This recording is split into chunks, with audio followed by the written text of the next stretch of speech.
उनकी सेहत का ख्याल रखते हुए वह अपने स्वास्थ्य पर ध्यान नहीं रख पाती, जिसके चलते कई तरह की बीमारियों से उन्हें जूझना पड़ता है।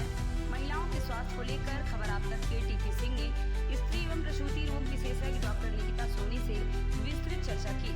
सुनिए आप भी। इंसान के जीवन में समय के साथ परिवर्तन देखने को मिलता है, खासतौर से शारीरिक रूप से, मानसिक रूप से और अन्य कई तरह से परिवर्तन देखने को मिलता है। हम बात कर रहे हैं आज विशेष तौर पर उन महिलाओं के बारे में। कोई भी महिला है, घर के या परिवार के जो भी सदस्य हैं, वो सबके सेहत का ख्याल रखती है, लेकिन अपने सेहत का ख्याल रखना भूल जाती है। ऐसे में उसको विभिन्न प्रकार की तकलीफों का, विभिन्न प्रकार की बीमारियों का सामना करना पड़ता है। और उसके पीछे क्या वजह है, सीधा सा होने वाली बीमारियों के बारे में आज हमारे साथ मौजूद हैं विशेष रूप से डॉक्टर निकिता सेन, जो गायनेकोलॉजिस्ट है और स्त्री व प्रसूति रोग विशेषज्ञ है। विभिन्न प्रकार की बीमारियों के बारे में हम चर्चा करेंगे, उनसे जानकारी लेंगे कि आखिर क्या वजह है कि महिलाओं को बहुत सारी परेशानियों का सामना करना पड़ रहा है। कुछ महिलाएं ऐसी हैं जो संकोच के मारे उन बीमारियों को छुपा लेती हैं और डॉक्टर तक नहीं पहुंच पाती हैं। तो इन सब बातों के लिए डॉक्टर साहब आपका बहुत बहुत स्वागत है। और सबसे पहले तो हम यह जानना चाहते हैं कि जो महिलाओं में बीमारियां देखने को मिल रही हैं, उसमें सबसे ज्यादा किस तरह की बीमारियां देखने को मिल रही हैं? देखिए, नमस्कार, मेरा नाम डॉक्टर निकिता सेन है। मैं ऑब्स्टेट्रिशियन और गायनेकोलॉजिस्ट हूँ। अलग अलग एज ग्रुप में अलग अलग तरह की बीमारियां देखने में मिलती हैं।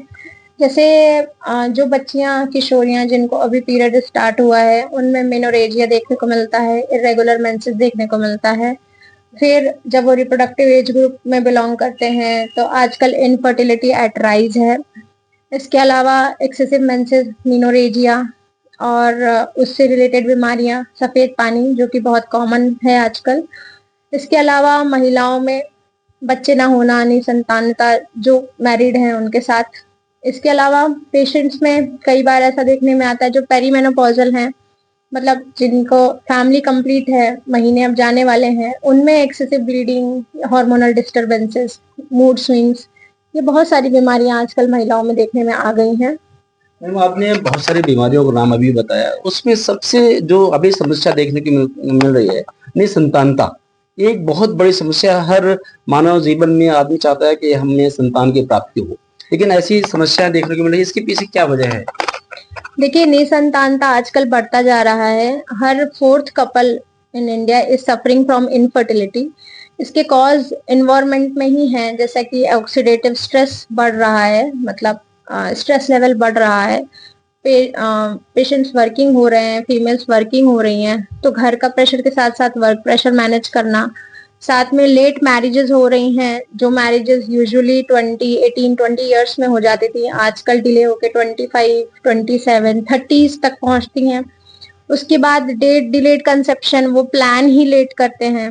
उसके बाद कई बार ऐसा होता है कि कपल में कुछ डिस्टरबेंसेस होते हैं, कुछ डिस्प्यूट्स होते हैं। तो ये सारी चीजें, एनवायरमेंटल चेंजेस, जैसे लाइफस्टाइल चेंजेस हो रहे हैं पेशेंट का खान पान बिगड़ रहा है, पेशेंट का एक्सरसाइज लेवल नहीं है, एक्सरसाइजेस नहीं करते, फिजिकल इनएक्टिविटी रहती है। तो ये सारी चीजें हैं जो कॉज इनफर्टिलिटी करवाते हैं। मतलब निसंतानता का प्रमुख कारण जो है लेट शादी होना, इस तरह की समस्या जो देखने को मिल रही है। मैम, जैसे आप ये बताएं कि जैसे कोई महिला गर्भवती हो रही है तो उसको किन बातों का ख्याल रखना चाहिए? एक्चुअली में ये देखने को मिलता है कि जब भी प्रसव होता है तो या तो बच्चा डिस्टर्ब हो जाता है या माता को कोई ना कोई परेशानी हो जाती है, तो उन सब चीजों को कैसे उसको ध्यान में रखना चाहिए? देखिए, अभी भी ग्रामीण इलाके में प्रेगनेंसी अननोटिस्ड जाती है। पेशेंट विजिट ही नहीं करते हॉस्पिटल्स। उनको ऐसा लगता है, पुरानी जो लोग हैं उन्हें ऐसा लगता है कि बच्चे आसानी से हो जाते हैं। और कई लोगों को में तो मैंने ये भी सुना है, उनको ऐसा लगता है कि डॉक्टर के पास क्यों जाना, सोनोग्राफी क्यों कराना, जांचें क्यों कराना। ये जब तक, देखिए, आज का सिनेरियो बदल गया है, पुराना सिनेरियो रहा नहीं है। पुराने सिनेरियो में खान पान शुद्ध था, अच्छा दूध मिलता था, घी वगैरह लोग लेते थे। आजकल जंक ईटिंग इतनी ज्यादा है, लोग काम करते थे, उनकी एक्सरसाइजेस होती थी। आजकल लाइफस्टाइल, जैसे मैंने बोला, कि चेंज हो गया है। तो पेशेंट का लाइफस्टाइल चेंज और उनका खान पान का बदलाव जो कि प्रेगनेंसी में कॉम्प्लिकेशंस भी पैदा कर रहा है। प्रेगनेंसी में आजकल अनीमिया जो कि मोस्ट कॉमन कॉज प्रेगनेंसी में अनीमिया देखने में आता है। पेशेंट कभी विजिट ही नहीं करते, उन्हें पता ही नहीं चलता कि गर्भवती महिलाओं में खून की कमी होना, फिर गर्भवती महिलाओं का बीपी बढ़ना जिसको प्री एक्लेम्पशिया बोलते हैं प्रेगनेंसी में, फिर कई बार उनको पेट में दर्द होना, वाइट डिस्चार्ज आना, ये सारी समस्याएं होती हैं। उनको लगता है कि बच्चे की वजह से हो रही हैं। उनका बच्चा कई बार ऐसे बोलते हैं कि कड़ा है, टाइट है, मूवमेंट कर रहा है, इस वजह से उनको पेट में दर्द हो रहा है। वो इवन स्पॉटिंग मतलब ब्लीडिंग प्रेगनेंसी में भी नॉर्मल मानते हैं। उनको लगता है हाँ इतना तो हो सकता है। तो ये सारी क्या सावधानी रखनी चाहिए, क्या सावधानी रखनी चाहिए? देखिए, ट्राइमेस्टर वाइज अगर मैं प्रेगनेंसी को डिवाइड करूं तो प्रथम तिमाही में जब उनको पता चले कि उनको प्रेगनेंसी है, प्रेगनेंसी ठहरी है, तो उनको सबसे पहले तो अपना डेटिंग स्कैन कराना चाहिए। डेटिंग स्कैन 7 to 8 वीक्स में होता है, जिसमें उनको ये पता चलता है कि आपका बच्चा रुका है, लोकेशन उसकी सही जगह पे है, यूट्रस में है। फिर लोकेशन के साथ साथ वायबिलिटी ऑफ फीटस, मतलब बच्चे में धड़कन आई है, मतलब बच्चा अच्छा है। फिर वायबिलिटी के साथ साथ उनको ये भी पता चलता है, कुछ ब्लड टेस्ट भी करवाने चाहिए जिनको हम एएनसी प्रोफाइल का नाम देते हैं, जिनमें एक बेसिक इन्वेस्टिगेशंस हो जाती हैं, बेसलाइन, जिनमें उनको पता चलता है कि उनके हीमोग्लोबिन कैसे हैं और कोई इन्फ्लेमेशन तो नहीं है बॉडी में, डब्ल्यूबीसी काउंट ठीक है, प्लेटलेट वगैरह ठीक है, पहले से कोई शुगर की बीमारी तो नहीं थी, शुगर वगैरह नॉर्मल है। एटलीस्ट एक विजिट मुझे लगता है कि विद इन 3 मंथ पेशेंट की होनी चाहिए इन इंडिया सिनेरियो में। फिर उनका जो नेक्स्ट विजिट 7 to 8 मंथ के बाद 13 वीक्स पे होना चाहिए, जिसमें उनको जो 13 वीक मतलब 3 महीने के लगभग, जिसमें उनको NT-NB स्कैन कराना चाहिए। NT-NB क्या होता है? नेजल बोन और न्यूकल ट्रांसलूसेंसी देखी जाती है फीटस की। फीटस में कोई अनामली तो नहीं आ रही, मतलब विकसित, मानसिक रूप से अविकसित तो नहीं हो रहा वो, या कई बच्चे आपने देखे होंगे जो पैदा होते हैं जो जन्म से जिनकी बौद्धिक विकास उतना नहीं हो पाता।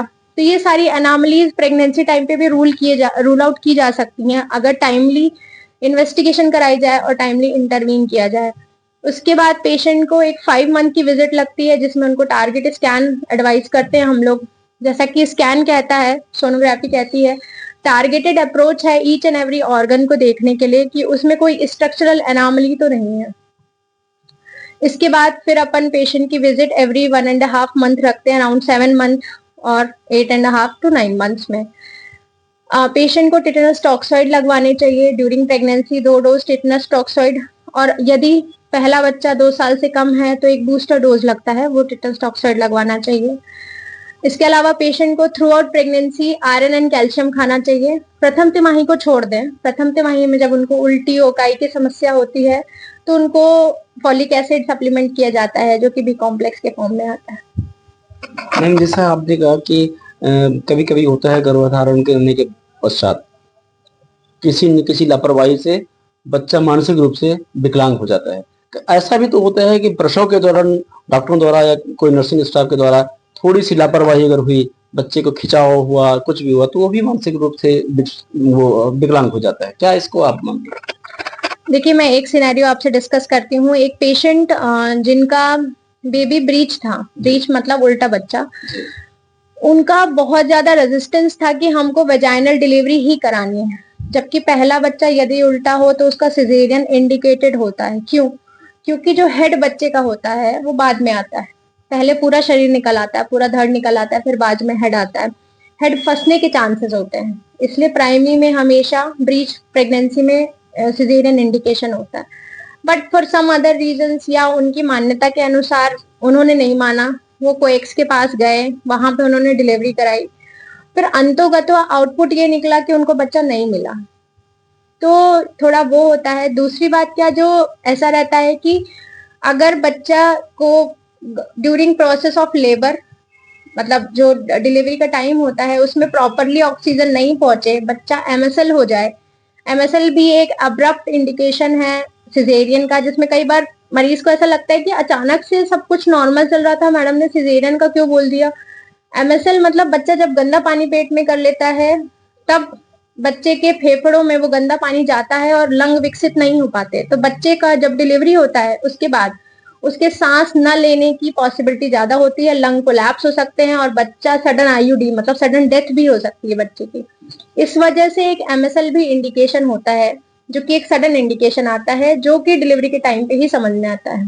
तो ऐसे बहुत सारे कॉम्प्लिकेशन है। नॉर्मल डिलीवरी, मेरी आप सबको यही सलाह है कि नॉर्मल डिलीवरी नो डाउट बहुत अच्छी है, पर उसमें वेट एंड वॉच और अंडर सर्विलेंस ही कराना चाहिए। किसी क्वैक्स के पास जाकर के या किसी अनऑथराइज्ड पर्सन के पास जाकर के अगर आप ऐसी चीजें करते हैं तो आप माँ और बच्चे दोनों की जान को खतरे में डालते हैं।